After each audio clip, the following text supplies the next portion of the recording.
Disciplina Sociologia da Educação, unidade 2, as grandes correntes da sociologia, o papel da educação da escola. A unidade 2, ela está dividida em 3 partes, né? Então, a primeira parte, nós vamos trabalhar o surgimento da sociologia, as grandes correntes do pensamento da sociologia, o papel da educação e da escola. Quais são as grandes correntes da sociologia? Émile Durkheim, Max Weber e Karl Marx, né? São os grandes teóricos da sociologia, que vão desenvolver 3 grandes correntes do pensamento da sociologia. Nessa aula, nós vamos ver somente Émile Durkheim.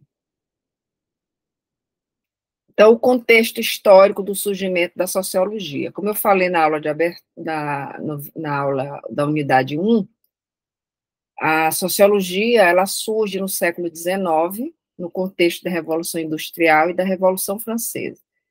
Vocês já estudaram no ensino médio que o século XIX, principalmente na Revolução Industrial e na Revolução Francesa, nós temos uma complexificação da sociedade e dos agrupamentos sociais, e esse momento da sociedade, com o surgimento do capitalismo, ele traz várias inquietações e vários problemas a serem analisados e refletidos, e nesse contexto é que nasce a sociologia. Então, com a decadência da sociedade feudal e a ascensão da sociedade burguesa, você tem outras formas de associação social, de agrupamento social, outras relações sociais sendo estabelecidas no âmbito da sociedade. Então, há uma complexificação do trabalho por conta da Revolução Industrial, né, e início da divisão social do trabalho por conta da ascensão da sociedade capitalista, né? Então, há, como eu já falei na unidade 1, uma dicotomia entre trabalho manual e trabalho intelectual. E toda essa complexificação e divisão social do trabalho, ele vai influenciar diretamente em todos os espaços da sociabilidade humana. Mas na educação, na escola, principalmente na escola, você tem isso muito, muito, muito nítido, muito diferente, né? Porque nós vamos ter 2 tipos de escola para atender os 2 tipos de sociedade, 2 tipos de classe social, e por conta dessa divisão social do trabalho. Então, nós temos aqui uma charge que mostra a questão da sociedade feudal, o surgimento da sociedade industrial, e por conta dessa complexificação da sociedade, das relações sociais, surge a sociologia. Com a Revolução Industrial, por exemplo, assiste-se à instalação do modo de produção capitalista, as conquistas tecnológicas e os sucessivos aperfeiçoamentos dos métodos produtivos, do meio de produção e das relações sociais de produção. No século XIX, que ganhou uma maior visibilidade a intensificação das crises econômicas e as lutas de classe. O contexto intelectual e científico, né, do surgimento da sociologia. Essas contradições sociais advindas dessa complexificação da sociedade, advinda da Revolução Industrial e do surgimento do capitalismo, contribui para o interesse maior dos cientistas e estudiosos da época para tentar entender os fenômenos e os fatos sociais. Surge no século XIX, portanto, o positivismo de Augusto Comte. Augusto Comte foi um pensador que teve grande influência, não só na Europa, mas com o surgimento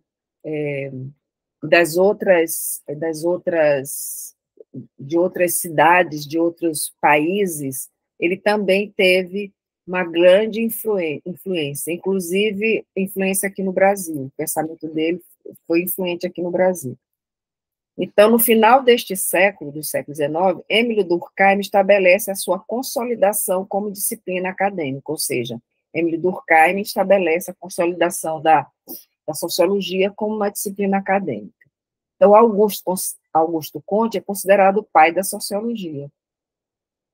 Então, Augusto Comte, ele nasce em 1789 e morre em 1857, e ele vem desenvolver alguns princípios, né? Como amor por princípio, ordem por base, progresso por fim. Quando eu falei da influência aqui no Brasil, a nossa própria bandeira, ela traz ordem e progresso, né? Isso é um lema positivista. Então, ele vai criar essa corrente de pensamento, positivismo, que tem como princípio a extrema valorização do método científico, das ciências positivas, baseadas em fatos e na experiência. Nessa época, você tinha uma grande influência das ciências da natureza, das ciências naturais. Então, os métodos científicos utilizados na época eram os métodos das ciências naturais. E, por conta da experimentação, das experiências, o positivismo, ele nasce com essa característica também, de que aquilo só é científico se for comprovado em fatos e através da experiência. Então, há um culto da ciência e sacralização do método científico, benefício da industrialização e otimismo em relação ao progresso capitalista. Então, Augusto Comte, ele esteve, né, a serviço do capitalismo, do ideário capitalista. Os fundadores da sociologia assumem a tarefa de estabilizar a nova ordem.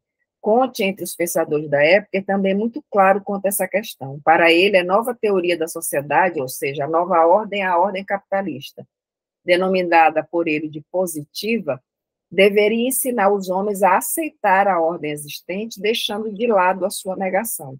Então, o Comte, ele pregava essa acomodação do indivíduo para a ideologia e as regras da sociedade capitalista. Na concepção de Comte, considerado um de seus fundadores, a sociologia deveria orientar-se no sentido de conhecer e estabelecer as leis imutáveis da vida social, isto é, essa ciência deveria abster-se de qualquer consideração crítica e, assim, eliminar a discussão sobre a realidade existente, deixando de abordar, por exemplo, a questão da igualdade, da justiça e da liberdade.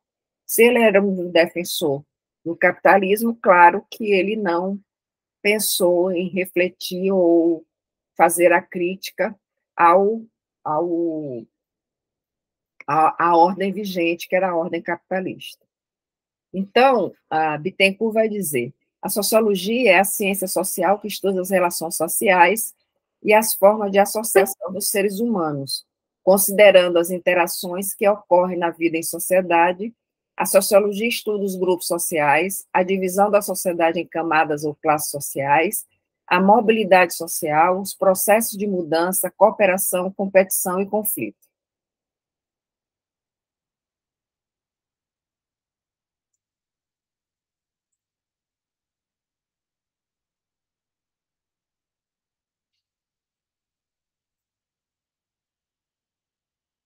Ainda no contexto intelectual e científico, o positivismo tem uma grande influência das ciências naturais e exatas, como eu acabei de falar. Quais são os princípios do positivismo? Defesa da posição de que todo conhecimento só pode ser verdadeiro se for científico, para tanto deve ser comprovado por métodos científicos. Existe a defesa da ordem social, política e econômica e do progresso, baseado principalmente no desenvolvimento científico, a valorização da lógica e da razão em oposição às explicações religiosas, supersticiosas e mitológicas, defesa e uso do raciocínio indutivo, valorização da pesquisa empírica, ou seja, das experimentações, para validar estruturas e mudanças sociais, e rejeição dos conhecimentos intuitivos, subjetivos e introspectivos. Então, o positivismo, ele vem tratar as ciências sociais assim como eram tratadas as ciências da natureza, né? Tinham que ser comprovadas cientificamente, tendo como método um método indutivo. Tá? Então, o positivismo ele teve uma grande influência do método indutivo. Tá? E isso tudo vai ter uma influência direta na escola, no tipo de escola e no tipo de ensino. O uso de métodos científicos para analisar e entender o comportamento humano foi nesse sentido que surgiu a psicologia behaviorista, que vocês vão estudar quando estiverem dando a disciplina de psicologia. A psicologia behaviorista, ela é muito ligada à questão dos experimentos, né? As ciências deveriam ser usadas como ferramentas para compreender os problemas sociais, identificar ações e aplicá-las com o objetivo de sanar esses problemas, sem ter, claro, a visão crítica da sociedade. Esses princípios impactavam diretamente na sociologia. As ciências humanas, a história, a sociologia e a filosofia, deveriam ser comandadas pelas ciências exatas, ou seja, a matemática, a física e a química. O objetivo da sociologia, portanto, é estudar, entender e classificar as formações sociais, as comunidades, os agrupamentos humanos, para que outras ciências e técnicas possam apresentar propostas de intervenção social que resultem em melhorias da sociedade. O objeto da sociologia é, portanto, a sociedade e seus agrupamentos. Enquanto da sociologia da educação é a escola e suas relações com a sociedade e comunidade. Então, a sociologia tem como objeto a sociedade e seus agrupamentos. E a sociologia da educação, ela tem como objeto a escola e suas relações com a sociedade e com a comunidade.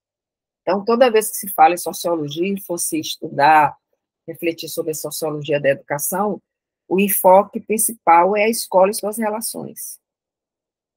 Então, nós temos aí o surgimento de grandes correntes do pensamento da sociologia. Então, nós temos o Émile Durkheim, que teve uma influência muito grande do positivismo de Augusto Comte. Nós temos Max Weber e nós temos Karl Marx. Qual era o objeto desses teóricos? Qual era o ponto de partida desses teóricos? O Émile Durkheim, ele vem falar em fato social. Então, ele vai estudar toda a sociedade, tendo como princípio a questão do fato social.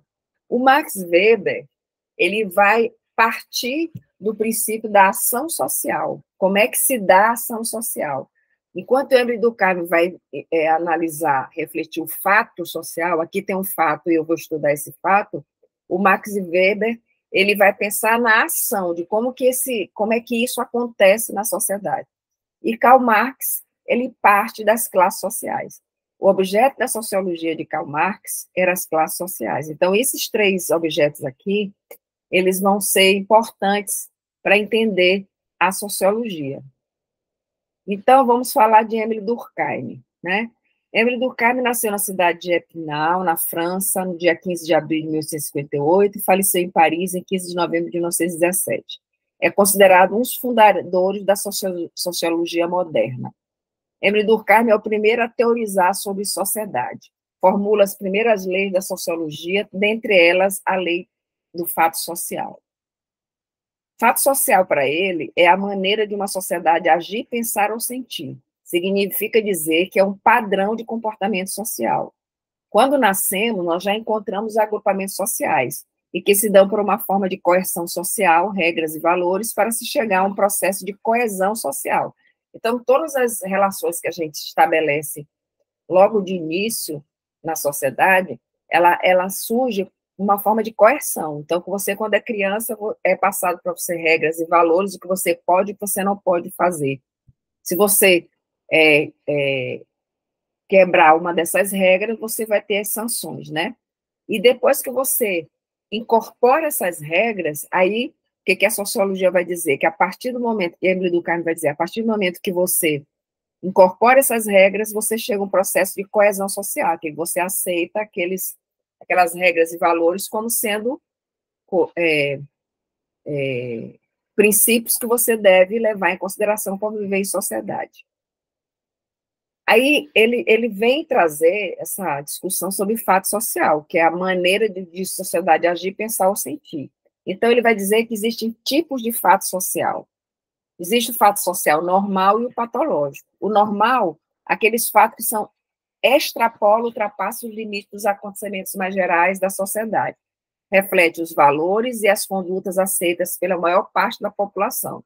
E o patológico são aqueles fatos que se encontram fora dos limites permitidos pela ordem social e pela moral vigente. Os fatos patológicos, como as doenças, são considerados transitórios e excepcionais. O que ele está querendo dizer aqui? Aquilo que está tudo dentro da regra é normal, aquilo que está fora da regra é patológico. Então, quando você fere uma regra, o fato social passa a ser patológico, né? Quais são as três características para identificação do fato social?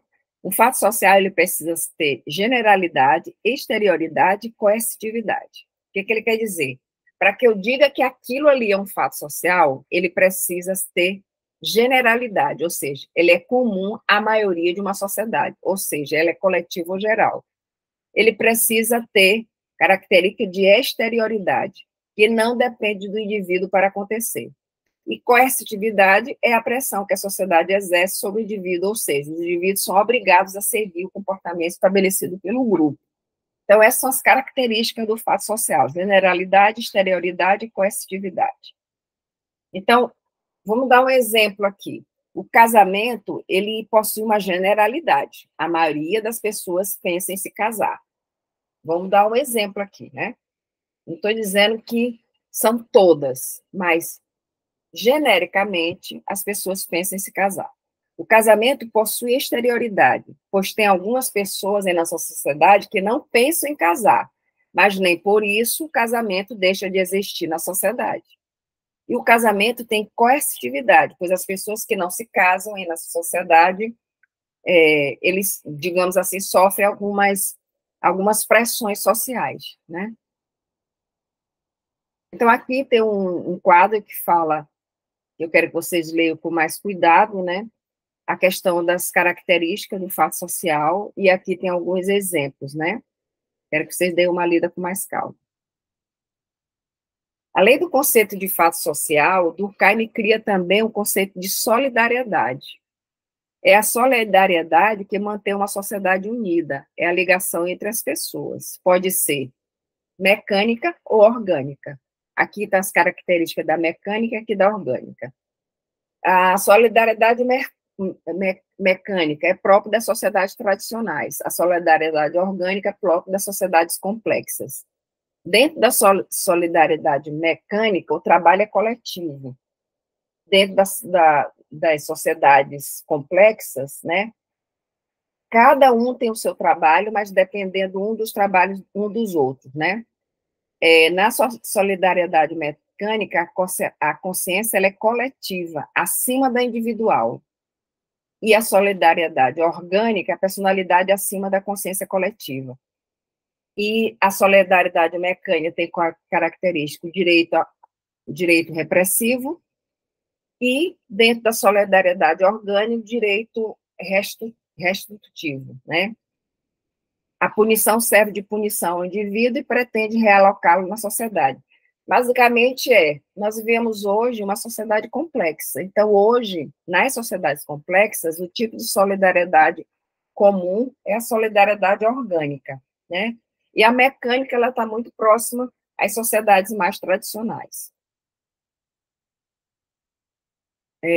A sociedade influencia o indivíduo, é um conjunto integrado de fatos sociais. Então, a sociedade é vista como um organismo vivo, para Durkheim, né? O Durkheim, ele faz uma analogia da sociedade sendo um corpo vivo, e cada indivíduo seria como um órgão cumprindo sua função para um bom funcionamento. Então, o papel social, que é um conjunto de normas, direitos e deveres explicativos que condiciona o comportamento dos indivíduos junto a um grupo ou dentro de uma instituição. Então, a sociedade é um organismo vivo. Cada indivíduo é uma célula que contribui para o seu funcionamento. Então, como Durkheim ele defende a sociedade capitalista, ele traz essas características, esses princípios, justamente para manter a ordem. Então, ele diz que a sociedade é um organismo vivo, e cada pessoa vai desenvolver sua função social e seu papel social. Então, qual seria o papel da educação da escola para Durkheim? A educação é uma socialização do jovem geração pela geração adulta. Qual é a função da educação para Durkheim? A educação é a ação exercida pelas gerações adultas sobre aquelas que ainda não estão maduras para a vida social. Através da educação, o ser individual transforma-se em um ser social, ou seja, o papel da educação é para formar pessoas para viver em sociedade seguindo as regras ditadas pela classe hegemônica. Essa socialização se opera desde o nascimento na família, porém é na escola que ela é sistematizada.